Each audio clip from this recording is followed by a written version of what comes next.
She was 37 years old, and she had never once been chosen for the right reasons. Audrey Finch understood this the way you understand something you've known so long it stops feeling like a wound and starts feeling like furniture. Just another fixed thing in the room of your life that you've learned to walk around without looking at directly. She had built Finch Capital from 3 accounts and a borrowed desk in her cousin's spare bedroom into one of the most quietly formidable private equity firms in the Pacific Northwest. She had 31 employees, 2 corner offices she rotated between depending on her mood, and a net worth that her accountant once described, with some reverence, as generational. She had all of this, and she ate dinner alone 4 nights out of 7, usually at her kitchen counter, usually standing up because sitting down at the table made the silence feel too deliberate. Her assistant, a sharp and loyal woman named Beverly, had watched 3 relationships end in the same fashion over 6 years. The man discovering the scope of what Audrey actually owned, the shift in his posture, the way his eyes would change. Not always to greed. Sometimes it was intimidation. Sometimes it was a kind of retreat, as if he'd suddenly realized he was standing on ground much higher than he thought, and the drop on the other side was too far. Either way, he left, or she did before he could finish leaving. "The problem," Beverly said one Thursday morning, setting a coffee on Audrey's desk with the deliberateness of someone about to say something that might get them fired, "is that they know who you are before they meet you." Audrey looked up from the merger documents she'd been reading since 6. "So what am I supposed to do? Wear a disguise?" Beverly didn't smile. Maybe. She was not entirely joking. The idea did not come together cleanly. It arrived in pieces, the way most honest ideas do. A little bit from Beverly's comment, a little bit from the article Audrey read that night about parasocial trust, and a large part from the memory of a man named Christopher, who had told her on their 4th date that he found her inspiring, and then, 6 weeks later, asked whether she might consider investing in his brother's restaurant concept. She had not been surprised. That was the part that haunted her. She had not been surprised at all. She would create a profile. Not fake exactly. She would not lie about who she was as a person. But she would omit. She would simplify.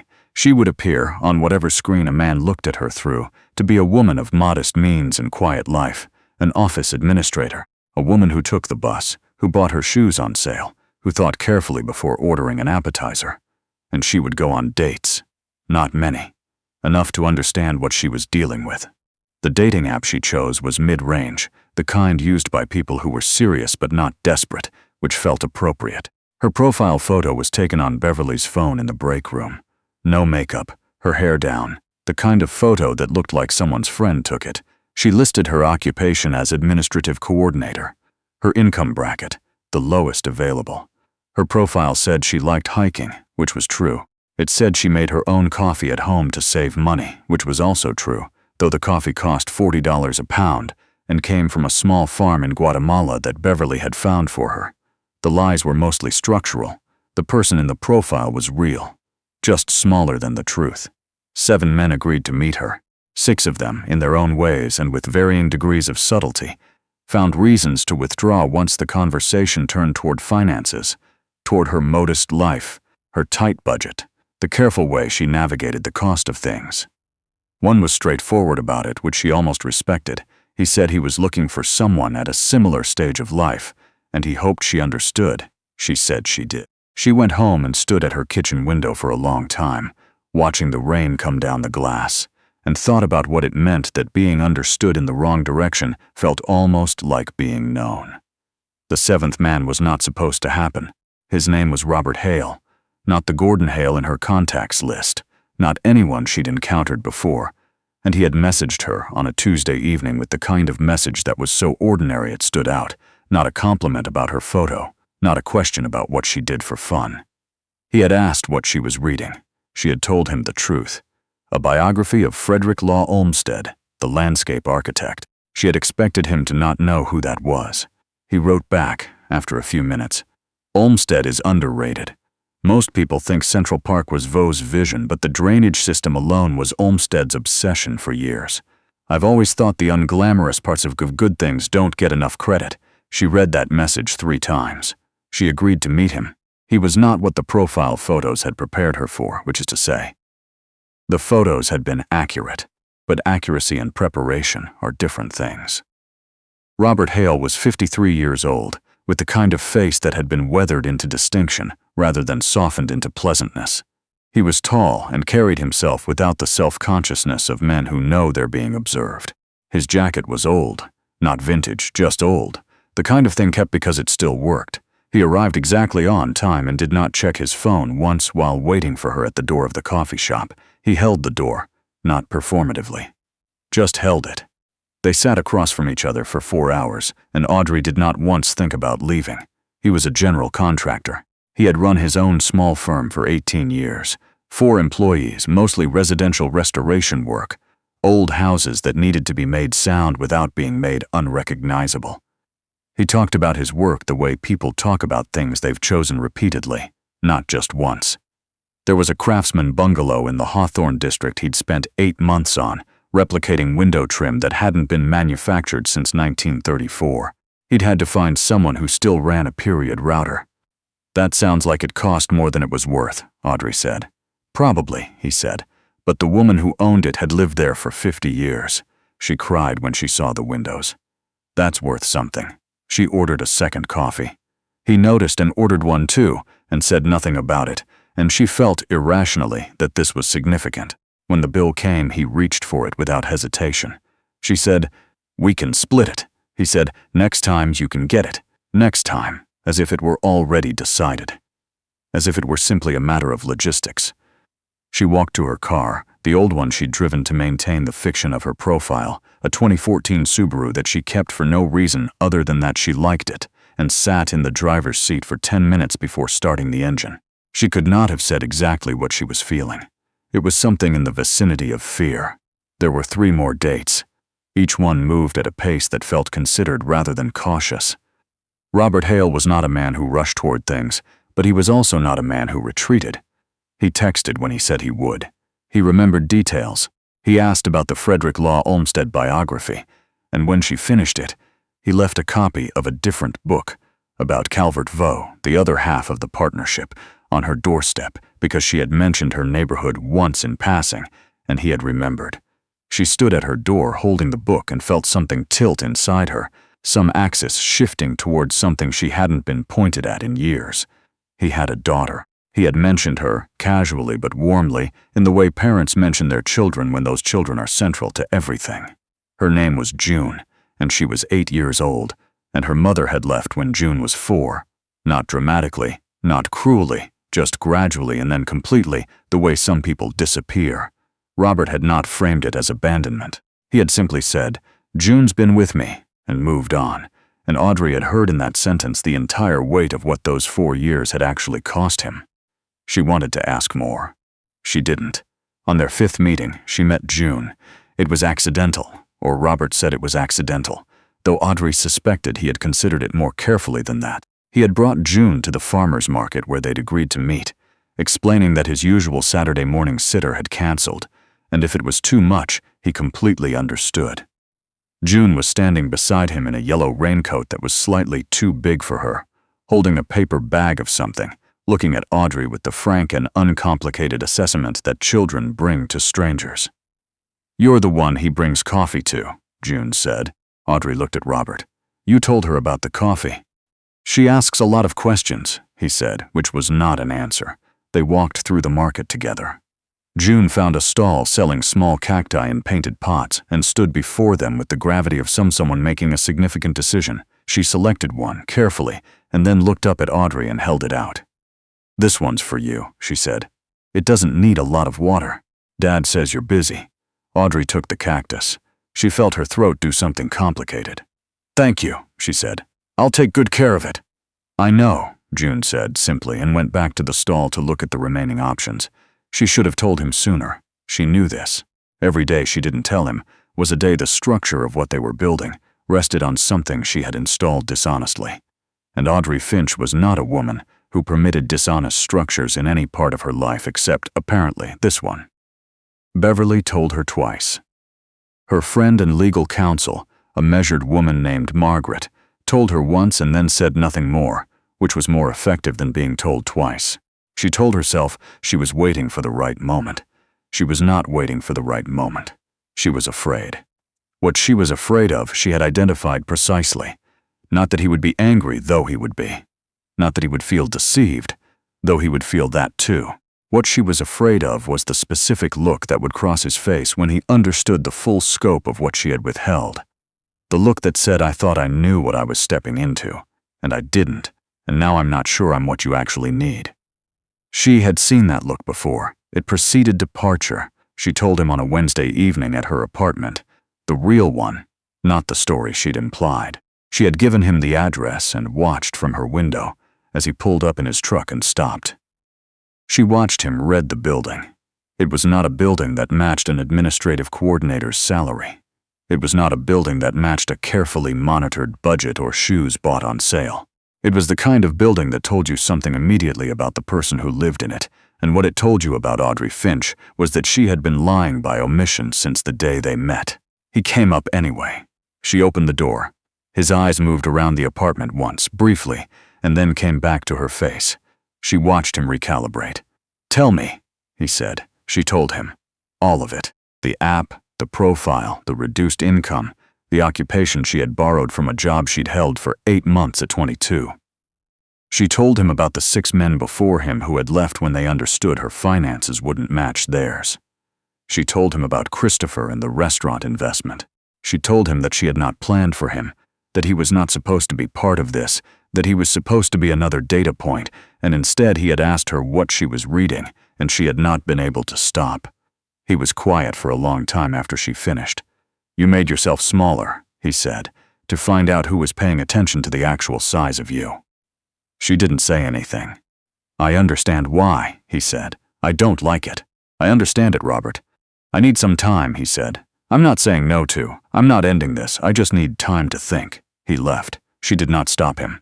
She sat down on the floor of her kitchen, which was a thing she had not done since she was 25, and her company had nearly folded, and she sat there for a long time thinking about how strange it was that the most honest she'd ever been with someone had produced this.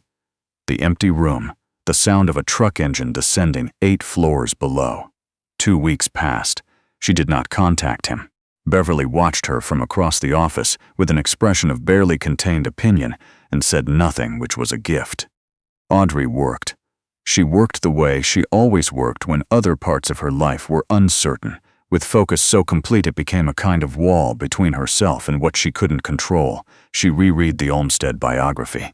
She watered the cactus June had given her, which sat on her desk and seemed to be doing fine. On a Thursday afternoon, her phone rang. It was a number she didn't recognize. She almost didn't answer. The voice on the other end was small and entirely self-possessed. "This is June Hale," it said. "I got your number from my dad's phone. He doesn't know I'm calling." Audrey set down her pen. "Hi, June. He's been sad," June said. "He thinks I don't notice, but I notice everything. He's sad and he keeps fixing things around the house that don't need fixing. Last week he re-caulked the bathtub and it was fine before." "I see. He won't tell me what happened, but he got rid of the coffee cups from that place you went together. He didn't throw them away. He put them in the cupboard, above the refrigerator where we keep things we don't use anymore. He doesn't know I know that's what that means." Audrey was quiet for a moment. "June, what made you call me?" There was a pause. When June spoke again, her voice was slightly more careful than before, the way children's voices get when they're saying something they've thought about for a while. "Because I liked you," she said, "and because I think you liked us too.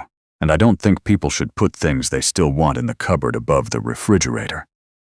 She drove to his house on Saturday morning without calling ahead.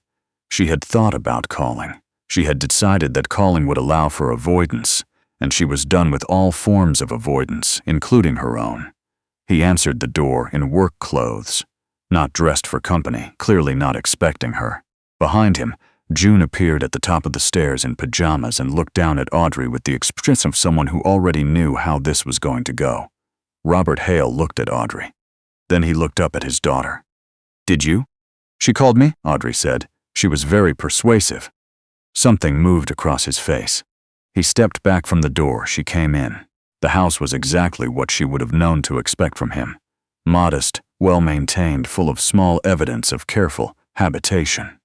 A child's drawing on the refrigerator, a half-finished crossword on the coffee table. A cactus on the kitchen windowsill, small and slightly crooked in a pot that looked handmade, which she suspected June had made. She stood in his kitchen and she told him what she hadn't told him the first time. Not the facts of the deception, which he already knew, but the feeling underneath it. That she had been performing competence for so long she had forgotten what it felt like to let some see her being uncertain. That every relationship she'd had in the last decade had eventually rearranged itself around her money rather than around her, and that she had begun to believe, in the private architecture of her own thoughts, that this was simply what she was worth. That he had made her feel, for the first time in longer than she could calculate, like someone was paying attention to her and not to the shape of what she owned. Robert was quiet. He was good at quiet, not the uncomfortable kind, the kind that meant he was actually listening. "I know who you are," he said, eventually. "I knew by the third date. Nobody who talks about Olmsted's drainage system the way you talked about it works in building administration. I looked you up." She stared at him. "I wanted to see if you'd tell me yourself," he said. "I thought you would. I was giving you time." He paused. "I stayed too long in my own feelings when you did tell me. That's on me." "You looked me up," she said, "weeks ago, and you didn't say anything." "Neither did you," he said, and there was no accusation in it, just the plain symmetry of two people who had both in their own way been waiting. June came downstairs at some point during all of this, quietly, slowly, the way children do when they're trying not to be noticed, and sat on the bottom step with her arms around her knees. When Audrey glanced at her, she looked away with an elaborateness that was almost convincing. "June," Robert said. "I'm just sitting here," June said. Audrey looked at the small girl on the step. She looked at the man standing in the kitchen, still in his work clothes, with his careful hands and his old jacket on the hook by the door. She thought about the book left on her doorstep. She thought about "next time you can get it," said as if it were simply a matter of logistics. "I'd like to start over," she said, "not from the beginning, from here." Robert looked at her for a moment. "All right," he said. "Can I stay for breakfast?" she said. He opened the refrigerator. "I have eggs and something June is going to tell me is not enough to make a real meal. There's also that bread from the farmer's market," June said from the stairs, with the composure of someone who had been waiting to say this. "The sourdough. We didn't finish it. There's also sourdough," Robert confirmed. "That sounds like a real meal to me," Audrey said. June stood up from the step. She walked to the kitchen in her pajamas and pulled a stool up to the counter with the efficiency of a person who had done this 10,000 times, and she sat down and watched both of them with an expression of quiet satisfaction that she was, Audrey thought, not quite young enough to fully conceal. They made breakfast.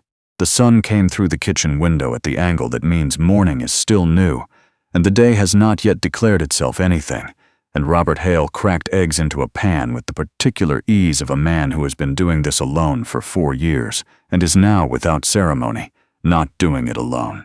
And Audrey Finch stood at the counter in the house that was not hers, and felt herself take up exactly the right amount of space, and for once she did not measure it. The cactus on the windowsill was crooked.